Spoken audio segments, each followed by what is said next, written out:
Hello, everyone. I know it's been a few weeks since I've been here. That thing I brought home, the cold or whatever it was from Vegas, really kind of knocked me out. So I'm sorry it's been a couple weeks. I'm back. I'm here. I'm ready to talk about our next episode of how to manage communication with the narcissist in your life. First and foremost, I want to say is this time of year anybody else's favorite time of year? I'm realizing this year, more than anything else, fall in the Pacific Northwest is one of the most beautiful times of the year anywhere you go. It's lovely. Feel free to put a note in the comment just for fun what your favorite time of year is, or your favorite place during this time of year is. Okay, so let's get to the serious part of this. So we are going to talk today about how to deal with your narcissist, and our topic for today is communicating with them with no emotion. Now, I know that might sound kind of funny on its face, but we'll get into the details of how and why you would do that. Now, this topic is a little bit more... I've been a little reluctant to do this topic because I really don't want to give any narcissists out there that might be watching this any heads up for these tips in particular, because they are so valuable. That said, I'm really hoping that the positive that anybody takes from this will far outweigh the negative of a narcissist maybe hearing this message. And so we're going to go for it. We're just going to go for it. So the first thing that I want to say is that, in a best case scenario, you don't have to, it's a little bit windy out here, so I'm sorry. In the best case scenario, you are in the privileged place where you don't have to communicate with your narcissist. However, in so many instances, that really is impossible. We are often put in a position where, for whatever reason, be it because we're co-parenting or we work with this narcissist or we're doing something with them directly, we're working on a project with them, they're in our community, and they might be someone that's active in the community, and we are just in a position simply where we can't avoid them, right? So one of the kind of the point of today's talk and my tips is kind of based on this idea that when you communicate with a narcissist, you do so with no emotion. Now, does that mean that you're mean? No, that's not what that means. It means that you come from a place of being very factual, being very, you give only the information that you need to give. You do so in an appropriate way. And in some cases, you do so in a way that seems as if you're very accommodating. And we'll get to why you do all these things in just a minute. But that's what I mean when I say respond with no emotion. I mean, don't allow the narcissist, the narcissist thinks this is a game. And what they want to do, first and foremost, is they want to win the game. And in addition to winning the game, what they want to do is they really want to push your buttons in the meantime. They want you to react. They want you to get emotional. They want you to get all riled up, because it does a couple of things for them. One, they know that they're getting to you, and that's interesting and engaging to them. It creates an engagement for a narcissist when you respond to them in a way that shows them that that response is emotionally based. The other thing that happens when you respond emotionally is they learn what your hot buttons are, where your soft spot is. And they are going to take advantage of that every chance they get going forward. So when you can learn to respond in a way that is very factual and steady and unemotional, you don't give them any information or any ammunition to use against you at some point in the future, either in this interaction or the next. So that's the first reason to be steady. Okay, so I'm going to give you, I have notes, of course. I always have notes. I love notes. I'm going to give you 2 ways that you can practice communicating with a narcissist that does not involve you feeling emotionally involved in that process, where you can take the information. I've said this in previous lives. I will hold to this completely and totally. Anytime you can give yourself some time to respond is always a good thing, because it allows you. Let me give you an example. I think that'll be better. So I used to get, as many of you know, I went through a very long, protracted divorce. And what I learned over the course of that, I would get the legal paperwork. My ex, as part of the way that he did this, was he took me to court a lot. And so I'd get the initial court paperwork, and I would have this just rush of anger and frustration and indignancy, and that's not right, and he took this out of context, right? And so I would feel those feelings, 100% feel those feelings.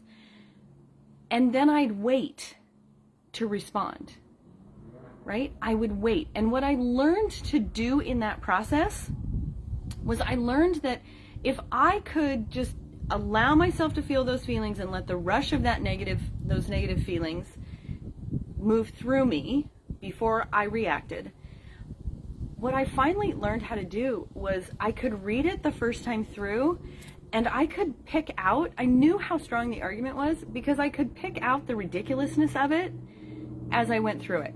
And when I started, I couldn't do it the first time. I might have to read it through a second time, right? But you learn how to respond unemotionally. So that's what I'm encouraging you to do. If you get an email, you have an interaction, just kind of give yourself a moment to rebalance and to steady yourself. Okay. As you practice that, you're going to practice in conjunction with that idea 2 ideas. The first is called gray rocking. Okay? You can Google this, and there's lots of information about gray rocking. I'm going to give you just kind of the highlights. When you gray rock someone, you basically, because the narcissist wants to find that spot that is impacting you and hitting you at your soft spot. I'm not really sure the best description to give to it.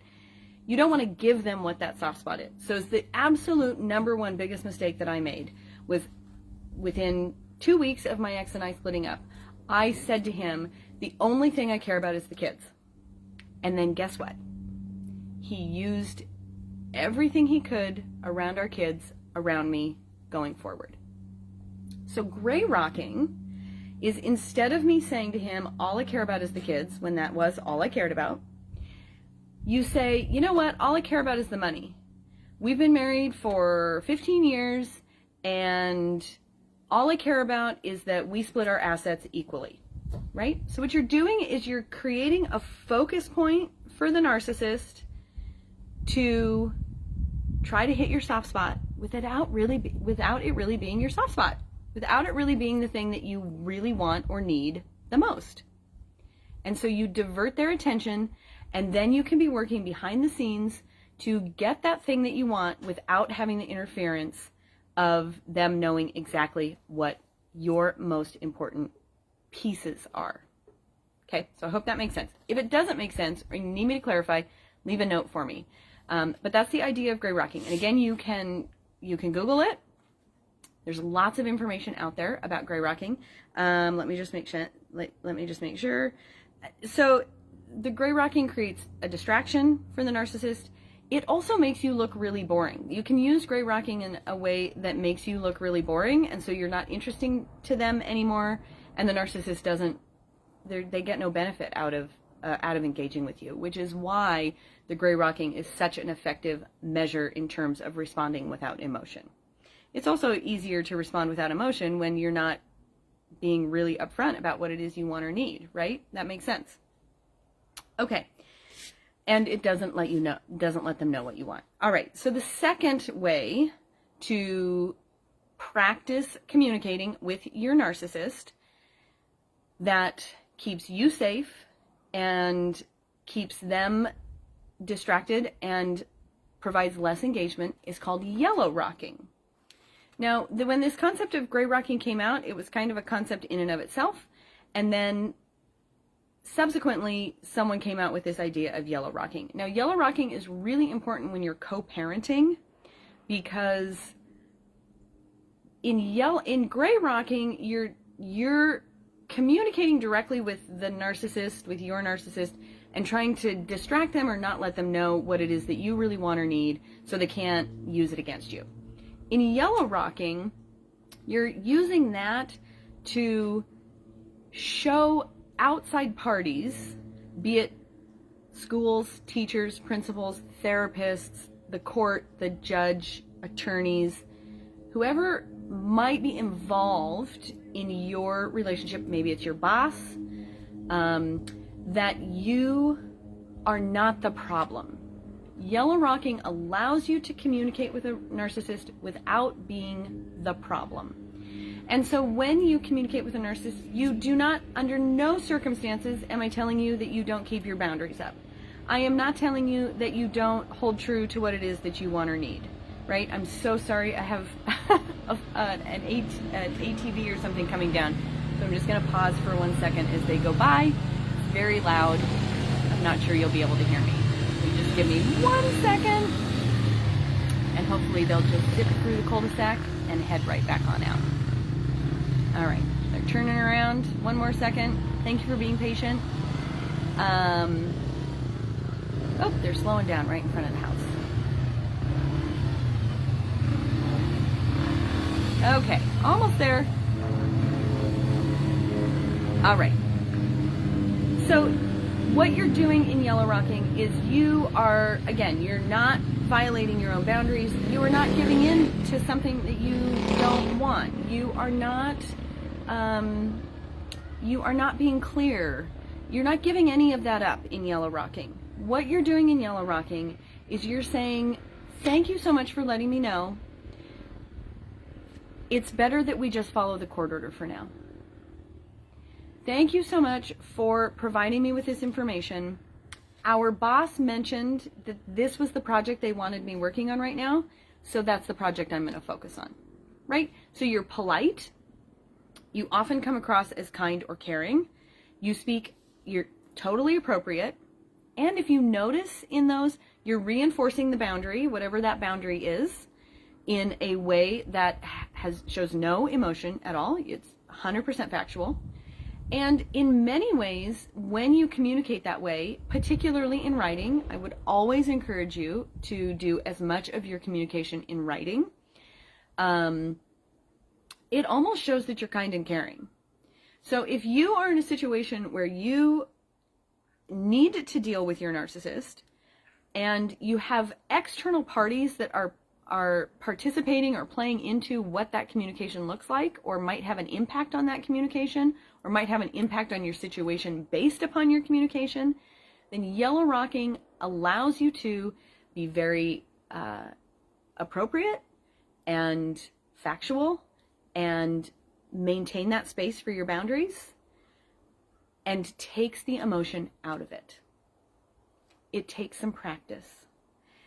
Both gray rocking and yellow rocking take some practice, and I promise you that they are well worth the effort of learning that practice and doing it. I think that's all my tips. Now, the place that I initially learned about gray rocking, and I find her to be an incredible resource. If you go to, I think her website is One Mom's Battle. Her name is Tina Swithin. She was about 6 months or a year ahead of me in terms of our process. And so I have been following her for a long time. She does a lot around if your narcissist is a co-parent. She does a lot around that. So just recognize that that's the focus that she has if you go to see her stuff. Again, just like with gray rocking, you can Google yellow rocking. You'll find lots of information on it. Her name is going to come up as you Google those things, though, because she's well known for kind of, I don't know if she created those concepts, but she was well known for a long time of really getting the knowledge and the education for people out on those things. Okay, this Facebook Live went way longer than I intended it to. I hope that it was lots of great information and that you took a tip or two from it. You had a takeaway that you find to be very helpful. If you would like to put in the comments what those takeaways were, I would really appreciate it. Or if you have any other ideas or thoughts on how you might be able to benefit from this information, or any other ideas for how to do that. All right, I'll be back in a couple weeks with the next episode for how to deal with your narcissist. I am always here to support you, always. So please reach out if there's anything I can do for you. I hope you all have a fantastic, beautiful weekend here in the Pacific Northwest. Love you all, and I'll see you soon.